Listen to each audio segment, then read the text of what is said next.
So here's the conclusion segment on our series about corporate fraud prevention. This is Dave at Active Intel Investigations.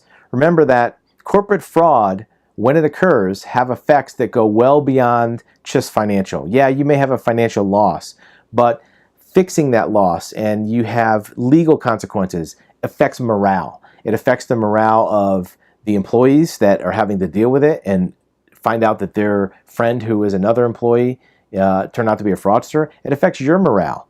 It distracts you from focusing on growing your company and focusing on fixing this fraud problem. It takes time to prosecute these. We've had cases that have gone on for years where the person who was stealing money was fired and they sued the company, or the company sued them, or they have to go through criminal prosecution, and you have to allocate time to these court cases and hearings and all this other activity that goes along with it.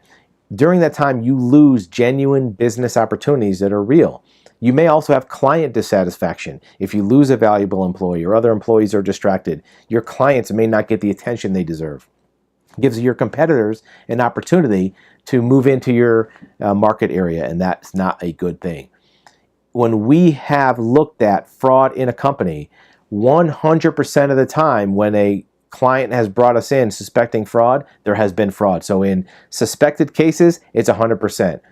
In blind audit cases, where a company brings us in and says, I don't know if there's fraud, we just want to do an audit, there's fraud 68% of the time. So there's a very high probability that there's some type of fraud, could be minor, going on in any enterprise.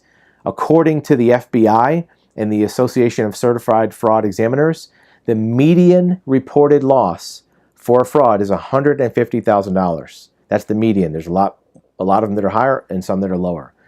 Audits are time-consuming and tedious, but an automated review is an easy habit to get into.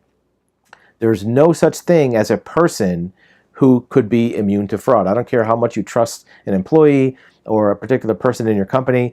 There's police officers, clergy, all kind of trusted individuals who have been susceptible to committing fraud. So anybody in your company can do it. Sometimes it's just a matter of giving them the opportunity and putting them in a position where they have access to committing fraud that could turn them into a fraudster. So keep your company well run, keep it tight, and the fraud is less likely to happen to begin with. Not only can you salvage the money that could be lost, you're also salvaging a good employee.